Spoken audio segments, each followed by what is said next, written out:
Focus reality and agro farming వారు premium farm land projects మన పొలం ఫేజ్ 1, 2 మరియు 3 కంప్లీట్ చేసుకొని మన పొలం phase 4 Wasar village at Narayana Khed లో ఆగస్టు 15 ఇండిపెండెన్స్ డే రోజు గ్రాండ్ లాంచ్ చేయడం జరుగుతోంది. లాంచింగ్ మరియు ఇండిపెండెన్స్ డే సందర్భంగా 5 గుంటాస్ ల్యాండ్ అవుట్ రేట్ లో బుక్ చేసుకున్న వారికి 1,50,000 రూపాయల డిస్కౌంట్ తో పాటు 2 గ్రాముల గోల్డ్ ఫ్రీగా ఇస్తున్నారు. పూర్తి వివరాలకు సంప్రదించండి. ప్రేక్షకులకు నమస్కారం. మహాలయ పక్షములు అంటే ఏమిటి అని చాలామంది అడుగుతున్నారు. మహాలయము అంటే గొప్ప వినాశనము అని అర్థం. పక్షము అంటే 15 రోజులు, 15 దినములు అని. అదేంటండి గొప్ప వినాశనం అంటున్నారు? మరి ఏమిటి అంటే, మనిషికి గొప్ప వినాశనం ఏమిటి అంటే మృతము, చనిపోవడము. అలా గతించిన వ్యక్తికి సంబంధించి ఏ తిథి రోజున వారి యొక్క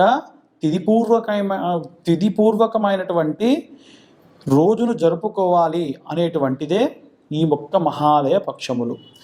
అయితే ప్రతి ఒక్క మనిషి చనిపోయినటువంటి మాసములో చనిపోయినటువంటి తిథి రోజున చేసేటువంటిదే శ్రాద్ధము. శ్రద్ధగా చేసేదాన్నే శ్రాద్ధము అని అంటారు.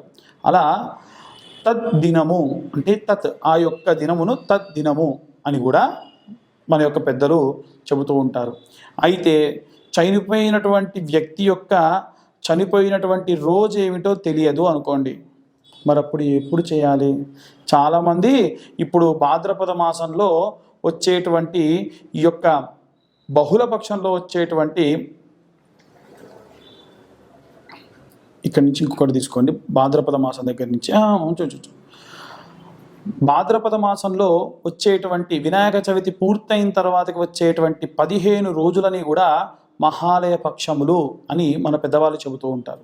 అలా మహాలయ పక్షములో మీ పెద్దలు చనిపోయినటువంటి రోజుని, ఉదాహరణకు పంచమి రోజున గతించారనుకోండి, పంచమి రోజు ఎప్పుడు వస్తుందో ఆ రోజున మధ్యాహ్నం 12 గంటల లోపు వారి యొక్క పేరు మీద నువ్వులు నీళ్లు విడిచిపెట్టి ప్రత్యేకమైనటువంటి క్రతువులు చేయాలి. ప్రత్యేకమైన క్రతువులు ఏం చేయాలి అనేటువంటిది నేను మళ్ళీ తిరిగి చెప్తాను. అయితే ముఖ్యంగా ఈ 15 రోజులలో ప్రతి ఒక్క రాశి వారు కూడా మహాలయ పక్షములలో వీలైనంత వరకు బ్రాహ్మణులకి శాకము పాకము దానం ఇవ్వాలి. అంటే స్వయం పాకము అంటారు. దానిలో బ్రాహ్మడు తినే వీలుగా ఉండేటువంటి బియ్యము, నూనె, ఉప్పు, పప్పు, కూరగాయలు, శాకం అంటే ఇవన్నీ కూడా వస్తాయి. పాకం అంటే వండుకునే దానికి ఉపయోగకరంగా ఉండేటువంటి వాటిని అంటారు. ఇలా ఈ యొక్క మహాలయ పక్షంలో బ్రాహ్మణులకు దానం ఇచ్చి మీరు మీ యొక్క పెద్దలు జరిగిపోయినటువంటి దినమును ఆ దినములలో షష్ఠి అయితే షష్ఠి రోజున, పంచమి అయితే పంచమి రోజున జరుపుకోవడం శ్రేష్టము. అవన్నీ కుదరని పక్షంలో మాకెప్పుడో తెలియని వాళ్ళు అమావాస్య రోజున చేసుకుంటూ ఉన్నారు. మహాలయ అమావాస్య అంటారు. దాన్ని పితృపక్షం అంటారు, మహాలయ పక్షం అంటారు. కానీ మహాలయ పక్షంలో వచ్చేటువంటి అమావాస్య అత్యంత శ్రేష్టము. ఎందుకంటే అమావాస్య అంటేనే పూర్ణ తిథి. కాబట్టి ఆ పూర్ణ తిథి రోజున అందరూ కూడా మీ పెద్దలకు బియ్యాలు ఇచ్చుకోవడం సర్వసాధారణంగా జరిగేటువంటిది. కానీ అక్కడ జరిగిపోయినటువంటి ఆ యొక్క ఆత్మ ఏదైతే ఉంటుందో, నాకు ఏ తిథి రోజున చేస్తారు, ఆ తిథి రోజున గనక మీరు ఈ యొక్క పదార్థాలు ఏవైనా సరే నువ్వులు నీళ్ళు విడిచిపెడితే అత్యంత శ్రేష్టంగా అనుకుంటారట. కాబట్టి ఏం చేయాలి మనము? వీలైనంత వరకు వారి యొక్క తిథి ఏమిటో తెలుసుకొని ఆ తిథి రోజున మీరు బ్రాహ్మణులకి పుత్రము లేదా స్వయం పాకము దానం ఇవ్వచ్చు. ఇక మహాలయ పక్షంలో ఉండేటువంటి వాటికి సంబంధించి విషయాలన్నీ కూడా మనం తెలుసుకున్నాము. ఇక పితృదోషాలు ఏవైనా ఉంటాయా ఇవి చేయకుంటే అని అంటే, మీరు తద్దినం చేస్తే మహాలయ పక్షంలో చేయాల్సిన అవసరం లేదు మహాలయ పక్షంలో కూడా మేము చేయట్లేదు, తిథి కూడా చేయట్లేదంటే ప్రత్యేకంగా ప్రతి ఒక్కరికి కూడా పితృదోషములు వస్తాయి. అసలు ఈ పితృదోషాలంటే ఏమిటి? మాతృదోషాలు ఉంటాయా? స్త్రీ దోషములు, స్త్రీ శాపములు ఉంటాయా? ఖచ్చితంగా ఉంటాయి. ముఖ్యంగా మనం మొట్టమొదటిసారిగా పితృదోషాలంటే ఏమిటో చెప్పుకుందాము. పితృదోషాలనంటే ఇప్పుడు మీ నాన్నగారు వారి నాన్నగారికి లేదా వాళ్ళ తాతగారికి ఎటువంటి తిథులు చేయలేదు, నువ్వులు నీళ్ళు విడిచిపెట్టలేదు, హాయ్ ఏముందిలే అనుకునే వాళ్ళు కొంతమంది ఉంటారు. కొంతమంది ప్రత్యేకంగా ఏంటంటే బర్త్డే జరుపుకున్నట్టుగా డేట్ల ప్రకారంగా చేస్తూ ఉంటారు. అది మహాదోషం. మీరు అసలు చేయకున్నా ఏం కదా, కానీ ఎవరో దినం రోజున మీరు చేసిన దాంతో సమానం. 2, మూడవది ఏమిటి అని అంటే, చెయ్యకపోతే ఏమవుతుంది అంటే వంశాభివృద్ధి ఉండదు.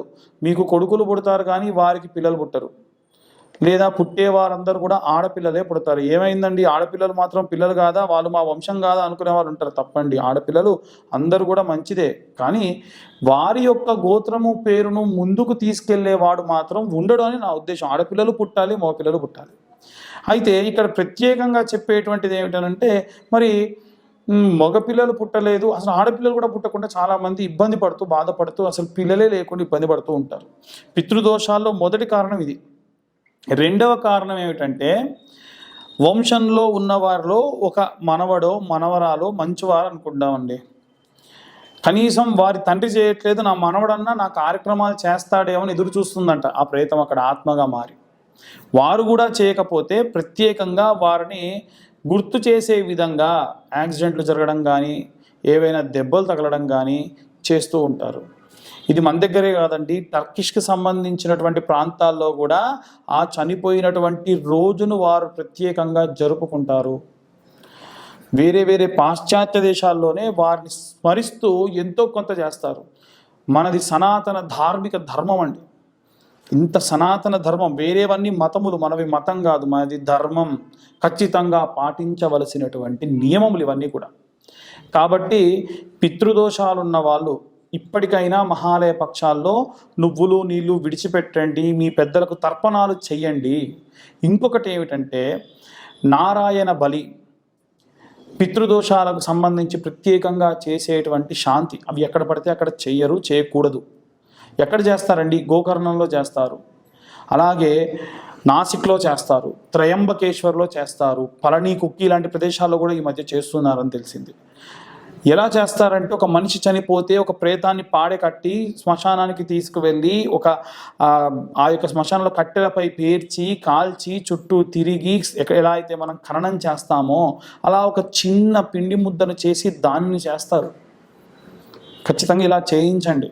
అప్పుడే మీకు పిల్లలు లేని వాళ్ళకు పిల్లలు కలుగుతారు, వ్యాపార నష్టం వాళ్ళకి వ్యాపారాభివృద్ధి, ఎన్నో రకాలైనటువంటి జాతకాలు బాగున్నాయి, ధనము బాగుంది, అన్నీ బాగుంది, మాకు ఎందుకు ఇలా జరుగుతుందో తెలియనటువంటి వారందరికీ కూడా ఇది ప్రత్యేకమైనటువంటి రెమెడీ.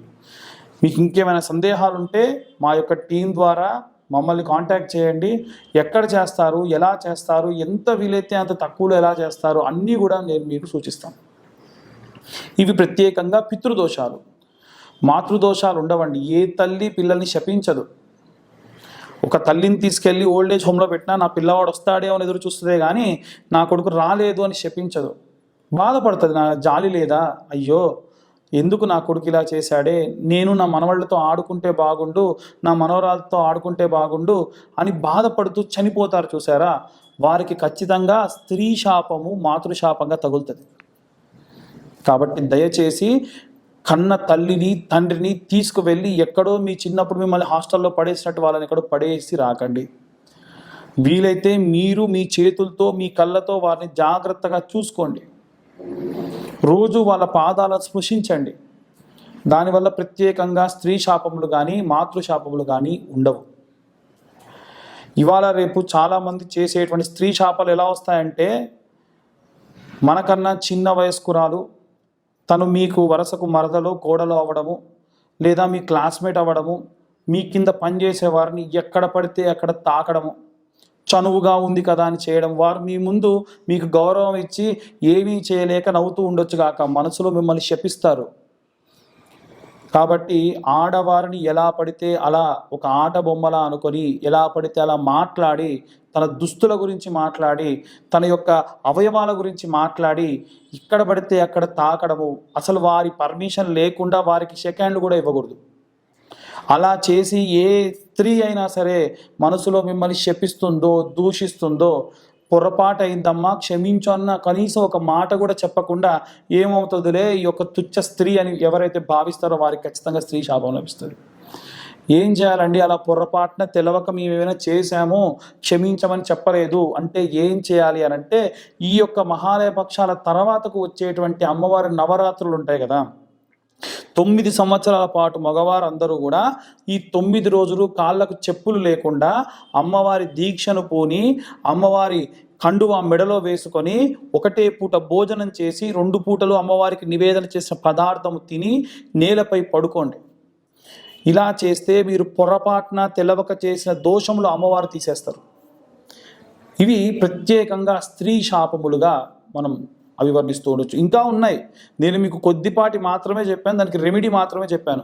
ఇంకా ఎన్నో రకాలైనటువంటి స్త్రీ శాపాలు ఉంటాయి. మనం ఈ యొక్క సామాజిక మాధ్యమం ద్వారా విపులంగా చెప్పలేం కనుక నా పరిధి మేరకు నేను మీ అందరికి కూడా విశ్లేషణ చేయడం జరిగింది. ప్రేక్షకులందరికీ కూడా వినాయక చవితి శుభాకాంక్షలు. అలాగే మహాలయ పక్షంలో కూడా అందరూ కూడా చెప్పిన విధంగా పితృదోషాలు పోగొట్టుకుంటారని, మాతృదోషాలు కానీ స్త్రీ దోషములు కానీ రాకుండా చూసుకుంటారని అనుకుంటున్నాను. నమస్కారం. ప్రేక్షకులందరికీ కూడా నమస్కారం. మహాలయ పక్షాల్లో ఏ రాశి వారు ఎలాంటి ప్రత్యేకమైనటువంటి క్రతువులు ఆచరించాలి? అదేమిటండి అలా కూడా ఉంటుందా? అవునండి, ప్రతి ఒక్కరూ కూడా మీ పరిధి మేరకు మీ పితృదోషములు పోవడానికి, లేదు మేము తిథులు చేస్తాము తద్దినాలు చేస్తాము అన్నప్పటికీ మీరు ప్రత్యేకంగా అమావాస్య రోజు బ్రాహ్మణులకి స్వయం పాకదానం చెయ్యండి. ప్రతి ఒక్కరు మీరు తద్దినాలు చేసినా సరే చేయండి, చాలా మంచిది. రెండవది ఏమిటి అంటే, ఏ రాశి వాళ్ళు ఎలాంటి నియమాలు పాటించాలి, ఎలాంటి దానములు చేయడం విశేషం. తదుపరి తులారాశి వారు ఈ యొక్క మహాలయ పక్షంలో పాటించవలసినటువంటి నియమ నిబంధనలు. తులారాశిలో చిత్తా నక్షత్రం 3-4 పాదాలు, స్వాతి 1-2-3-4 పాదాలు, విశాఖ నక్షత్రం 1-2-3 పాదములు ఈ యొక్క 3 నక్షత్రాల వారికి సంబంధించినటువంటి విశేషాల గురించి ఏం చేసుకోవాలి మహాలయ పక్షంలో అని చెప్తాను. సాధారణంగా వారి యొక్క పెద్దలు జరిగిపోయినటువంటి దినములలో తిలతర్పణములు చేసి వారికి సంపూర్ణ పుణ్యగతులు కలుగుగాక అని చేసేసుకొని అపరాండ వేళ మధ్యాహ్న సమయంలో చేసుకొని ఇక బ్రాహ్మణులకు స్వయం పాకం ఇవ్వడం అందరికీ సర్వసాధారణంగా మనం చెప్పేటువంటి విషయం. ఇక ప్రత్యేకంగా ఏం చేయాలి వీరు అంటే, లక్ష్మీనారసింహస్వామికి సంబంధించినటువంటి స్తోత్రాన్ని పఠనం చేయండి.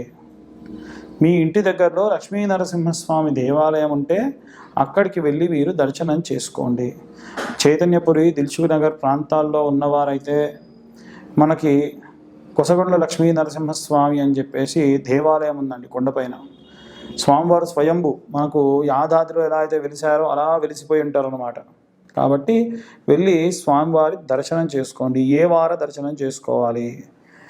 శనివారం చేసుకోవచ్చు, ఆదివారం చేసుకోవచ్చు. ఈ 2 వారాల్లో కూడా మీరు ప్రత్యేకమైనటువంటి స్వామివారి దర్శనాన్ని చేసుకోండి. ఇక అక్కడికి వెళ్ళి కూర్చున్న తర్వాతకి ఏదైనా మేము మంత్రం చదువుకోవచ్చా అని అడిగితే, ఉగ్రం వీరం మహావిష్ణుం జ్వలంతం సర్వతోముఖం నృసింహం దీశనం భద్రం మృత్యోర్మృత్యుమామృతం. మరొకసారి చెప్తున్నానండి, ఈ మంత్రం కావాలంటే కింద కూడా స్క్రోల్ అయ్యేటట్టుగా ప్రయత్నం చేస్తాము. ఉగ్రం వీరం మహావిష్ణుం జ్వలంతం సర్వతోముఖం నృసింహం భీషణం భద్రం మృత్యోర్మృత్యుయమామృతం. మీరు ఇస్కాన్ వాళ్ళకు సంబంధించి నరసింహ మంత్రం అని యూట్యూబ్లో కొట్టినా మీకు మంత్రాలు వస్తాయి.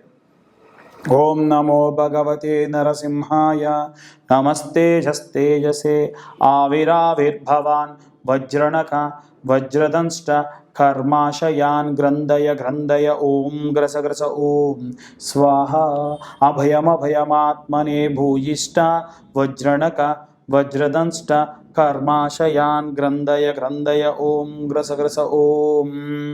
ఇలా లక్ష్మీనారసింహస్వామి వారి యొక్క మంత్రాన్ని పఠనం చేయండి. ఇంకా చిన్నగా మేమేదైనా మంత్రం చేయదలుచుకున్నాము అంటే కనుక వజ్రదంష్టాయ విద్మహే తీష్ట సంకృష్టాయ ధీమహి తన్నో నారసింహ ప్రచోదయాత్.